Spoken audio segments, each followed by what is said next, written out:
টিফিনে কিংবা ব্রেকফাস্টে নতুন কিছু খেতে চাইছো, অথচ মাথায় আসছে না যে তোমরা কি বানাবে। তাই ঝটপট তৈরি করে নিতে পারো দারুণ স্বাদের মুখরোচক এই নাস্তাটি বা টিফিনটি, যেটা কোনো রকম চাল আটা ময়দা ছাড়াই তৈরি হয়ে যাবে। আর সাথে তৈরি করে দেখাবো একটা স্পেশাল চাটনি, যেটা খুব কম সময়ে ঝটপট তৈরি করে নেওয়া যায়। আর এইরকম টিফিন তোমরা সকালে কিংবা সন্ধে যখন খেতে ইচ্ছে করবে ঝটপট বানিয়ে খেতে পারবে। চাইলে স্কুল কলেজে টিফিনেও নিয়ে যেতে পারো। নমস্কার বন্ধুরা, welcome to Rupa's food story চ্যানেলে। চলো তাহলে ঝটপট শুরু করে দিই আজকের রেসিপিটি বানানোর জন্য এখানে নিয়ে নিয়েছি আমি 1 বাটি সুজি নিয়ে নিয়েছি। এবার সুজির সাথে আরও কি মিশিয়ে টিফিনটা তৈরি করব, তাই কোথাও স্কিপ না করে পুরো রেসিপিটা দেখার জন্য বিশেষ করে অনুরোধ রইল তোমাদের কাছে। তা পুরো সুজিটা মিক্সিং জারে নিয়ে নিয়েছি, সাথে দিয়ে দিয়েছি মিডিয়াম সাইজের একটা কাঁচা আলু, যেটাকে আগে থেকে ভালো করে কেটে ধুয়ে পরিষ্কার করে নিয়েছি। যেই বাটি মেপে সুজি নিয়েছিলাম সেই বাটির 1 বাটি জল দিয়ে দিয়েছি। প্রয়োজন হলে আরও একটু জল দিয়ে ভালো করে একটা মিহি পেস্ট তৈরি করে নেব। এখানে দেখো পেস্ট তৈরি করে নিয়েছি আমি। তবে মাঝে মধ্যে 2-1টা ছোটো হয়তো আলুর টুকরো থেকে যায়, তাহলে সেটা কোনো অসুবিধে নেই। রান্না হওয়ার সময় এটা কিন্তু বা এটা টিফিনটা তৈরি হওয়ার সময় সেদ্ধ হয়ে যাবে। পুরো দেখো ব্যাটারটা এখানে আমি একটা বাটির মধ্যে ঢেলে নিয়েছি। এবার এখানে কিছু সবজি দিয়ে দেব, পছন্দ অনুযায়ী দিয়ে দিয়েছি অল্প একটু গাজর কুচি। এই সমস্ত সবজিগুলো কিন্তু বাচ্চারা কিছুতেই খেতে চায় না। যদি এরকম একটা মুখরোচক টিফিন তৈরি করা হয় তাহলে সবজিটা সহজেই খেয়ে নেবে। সাথে দিয়ে দিয়েছি একটুখানি ক্যাপসিকাম কুচি, স্বাদ অনুযায়ী ঝালের জন্য লঙ্কা কুচি দিয়ে দিয়েছি একটা ছোট সাইজের টমেটো কুচি, আর ছোট ছোট 2টো পেঁয়াজ কুচি এখানে দিয়ে দিলাম। তোমরা চাইলে পছন্দ অনুযায়ী আরও সবজি কিন্তু এখানে দিতে পারো। দিয়ে দিলাম স্বাদ অনুযায়ী লবণ আর সামান্য একটু গোটা জিরে। এটার ফ্লেভারটা খুব সুন্দর ভালো আসবে, তবে কেউ যদি না দিতে চাও স্কিপ করতে পারো। আর দিয়ে দিলাম একটু ধনিয়া পাতা কুচি। ব্যাস, এগুলোকে খুব ভালো করে একসাথে মিশিয়ে নিতে হবে আমাদের। খুব ভালো করে মিশিয়ে নেবে যাতে সবজিটা ব্যাটারের সাথে খুব সুন্দর করে মিশে যায়। এবার আমাদের ব্যাটারটা প্রায় রেডি হয়ে গেছে। এবার আমরা চাটনি তৈরি করে নেব। যেই চাটনিটা একদম ঝটপট চটজলদি তৈরি করে নেওয়া যাবে, সেরকমই একটা চাটনি রেসিপি শেয়ার করছি তোমাদের সাথে। তা প্রথমে কড়াইতে দিয়ে দিয়েছি একটু সর্ষের তেল। চাটনিটা আমি সর্ষের তেল দিয়েই করছি, এতে খেতে কিন্তু দারুণ টেস্ট আসবে। কেউ যদি চাও সর্ষের তেলের বদলে সাদা তেল দিয়ে করবে, সেটাও করতে পারো। তেলটা গরম হয়ে গেলে দিয়ে দিয়েছি চীনাবাদাম। যতটা চাটনি বানাতে চাও সেই অনুমান করে এখানে কিন্তু বাদামের ব্যবহারটা করবে। তা বাদাম দিয়ে আমি প্রথমে একটু নাড়াচাড়া করে নিচ্ছি বাদামগুলোকে। 1 থেকে 1.5 মিনিটের জন্য একটু হালকা আগে প্রথমে বাদামগুলোকে ভেজে নেব। বাদামটা যখন একটু ভাজা হয়ে যাবে তখন আমি দিয়ে দেব এখানে একটা টমেটো কুচি, আর সাথে 2টো লঙ্কা মাঝখান থেকে টুকরো করে নিয়েছি লঙ্কাগুলোকে। এবার একসাথে এগুলোকে 2-3 মিনিট ভালো করে নেড়ে চেড়ে টমেটোটাকেও আর লঙ্কাটাকে ভেজে নেব, যাতে টমেটোর মধ্যে যেটা কাঁচা গন্ধ থাকে সেটা চলে যাবে। এবার দিয়ে দিয়েছি স্বাদ অনুযায়ী একটু লবণ, আর দিয়ে দেব এখানে একটু কাশ্মীরি লাল লঙ্কার গুঁড়ো। তাতে কি হবে, চাটনির কালারটাও সুন্দর আসবে আর খেতেও কিন্তু খুব ভালো লাগবে। ব্যাস, এগুলোকে একটুখানি ভেজে নিচ্ছি। তবে কেউ চাইলে এখানে একটু চিনির মিষ্টিও দিতে পারো, তবে আমি সেটা দিলাম না। একদম সহজে একটা চাটনি রেডি হয়ে যাবে।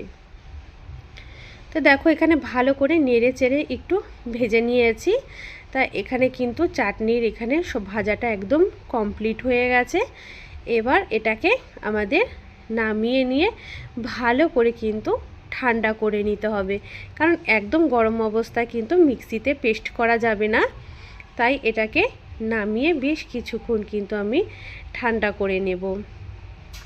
আর চাটনিটা এইরকমভাবে যদি তোমাদের অসুবিধা হয় পেস্ট করতে, তাহলে একটুখানি জল মিশিয়ে নিতে পারো। দেখো আমি এখানে ছোট মিক্সিং জারের মধ্যে টমেটোগুলোকে নিয়ে নিয়েছি, টমেটো বাদাম আর লঙ্কা, আর তারপর কড়াইতে আমি হালকা একটুখানি জল দিয়ে দেব, যে মশলাটা লেগে থাকে এই জলটুকু দিয়ে কিন্তু একটা সুন্দর পেস্ট তৈরি হয়ে যাবে। এবার ঢাকনা আটকে আমি একটা সুন্দর পেস্ট করে নেব, তাহলে কিন্তু ঝটপট আমাদের একটা চাটনি রেডি হয়ে গেল। দেখো এভাবে পেস্ট করে নিয়েছি আমি। তবে তোমরা কেউ পাতলা খেতে চাইলে একটু জল মিশিয়ে নিতে পারো। তা চাটনিটা একদম রেডি হয়ে গেছে। এবার এখানে যে ঢাকা দিয়ে রেখেছিলাম ব্যাটারটা, সেটাও একটু কিন্তু গাঢ় হয়ে গেছে, কারণ সুজি কিন্তু অনেকটাই ফুলে যায়। এরপর এখানে টিফিনটাকে আর একটু ফোলা, মানে যাতে ভেতর থেকে খুবই নরম তুলতুলে হয়, তার জন্য দিয়ে দিলাম একটু বেকিং পাউডার। বেকিং পাউডারটা দিলে বেশ ফোলা ফোলা হবে টিফিনগুলো, আর ভেতর থেকেও খুব সুন্দর নরম হবে। তাই একটুখানি আমি 1 চামচের মতন বেকিং পাউডারটা দিয়ে ভালো করে নেড়ে চেড়ে ব্যাটারের সাথে মিশিয়ে নিচ্ছি। আর এই ব্যাটারটা যখন তোমরা বেকিং পাউডার দিয়ে মিশিয়ে নেবে, বেশিক্ষণ রেস্টে রাখা যাবে না, সাথে সাথেই টিফিনটা বানিয়ে নিতে হবে, তাহলে টিফিনগুলো খুব সুন্দর হবে। তা দেখো ব্যাটার একদম রেডি হয়ে গেছে, এবার বানিয়ে নেওয়ার পালা। আমি এখানে একটা যে তড়কা প্যান হয় সেই তড়কা প্যানগুলো নিয়ে নিয়েছি। তোমরা চাইলে এ তড়কা প্যান না থাকলেও কড়াইতেও করে নিতে পারো। তড়কা প্যানে করলে কি হয়, এটার টিফিনের শেপটা খুব সুন্দর আসে। দেখো এখানে হালকা করে একটু 1 চামচ মতন সাদা তেল দিয়ে দিয়েছি। তা তেলটাকে একটু প্রথমে ভালো করে গরম করে নেব। তেলটা যখন গরম হয়ে যাবে, তারপরে আমি এখানে 1 হাতা মতন তেলের মধ্যে ব্যাটারটা দিয়ে দেব। 1 হাতা মতন ব্যাটার কিন্তু আমি এখানে তেলের মধ্যে দিয়ে দিয়েছি। এবার কিছুক্ষণের জন্য অপেক্ষা করব। নিচটা যখনই একটুখানি কালার ধরে আসবে, তখন এইভাবে উল্টে দেব চামচ দিয়ে। তাহলে কি হবে, নিচটাও খুব সুন্দর ভাজা হয়ে গেছে। এবার অপর পিঠটাও কিন্তু খুব সুন্দর করে ভাজা হয়ে যাবে। আর গ্যাসের ফ্লেমটাকে লো টু মিডিয়ামের মাঝামাঝিতেই রাখতে হবে।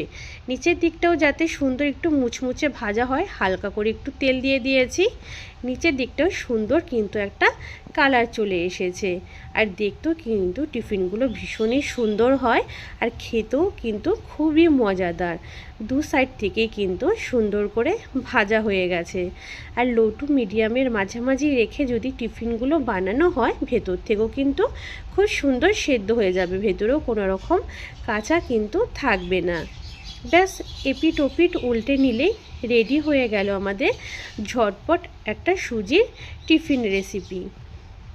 দু সাইড থেকে সুন্দর করে আমি কালার ধরিয়ে নিয়েছি, যাতে খেতে খুব ভালো লাগে। কত সুন্দর ঝটপট একটা টিফিন রেডি হয়ে গেল। আরও একটা আমি এইভাবেই বানিয়ে নেব। দেখো 1 চামচ মতন তেল আবার দিয়ে দিয়েছি আমি। এবার তেলটা একটু গরম হলেই আবার 1 হাতা ব্যাটার এখানে দিয়ে দিলাম। আবার যখন নিচের থেকে একটু হয়ে যাবে, আমি কিন্তু এইভাবে উল্টে দেব। উল্টে দিলে দু সাইড থেকে কিন্তু সুন্দর ভাজা হবে। এইভাবে আমি 2-1 বার উল্টে পাল্টে সুন্দর হালকা করে লালচে রং ধরিয়ে দুপাশ থেকেই ভেজে নেব। তাহলে কিন্তু টিফিন একদম রেডি। বাকিগুলো একইভাবে আমি বানিয়ে নিয়েছি। আর বানানোর পরও কত সুন্দর লাগছে টিফিনগুলো, আর কতটা ফোলা ফোলা হয়েছে, যেহেতু এখানে বেকিং পাউডারের ব্যবহার করেছি। তাই আজকের রেসিপিটা কেমন লাগলো, টিফিন রেসিপিটা অবশ্যই কিন্তু কমেন্ট করে জানাবে। আর ভালো লাগলে অবশ্যই একটা লাইক করে দিও। তোমাদের একটা লাইক আমার জন্য অনেকটাই দামি। এরকমই নতুন নতুন রেসিপি নিয়ে তোমাদের সামনে হাজির হয়ে যাব। আর নতুন বন্ধু হয়ে যদি আমার চ্যানেলে কেউ আসো, অবশ্যই চ্যানেলটা সাবস্ক্রাইব করে নেওয়ার অনুরোধ রইল। বেল আইকনটাও অল করে রেখো, যাতে আমার সমস্ত ভিডিও নোটিফিকেশন সবার আগে তোমার কাছে পৌঁছে যাবে। আর এই টিফিন রেসিপিগুলো এরকম চাটনি দিয়ে খেতে কিন্তু দারুণ লাগবে, আর ভীষণই মজার। একবার বাড়িতে বানিয়ে না খেলে বুঝতেই পারবে না। তাই অবশ্যই একবার হলো বাড়িতে বানিয়ে খেয়ে দেখো, কমেন্ট করে অবশ্যই জানাবে। আজ তাহলে এই পর্যন্তই, বাই।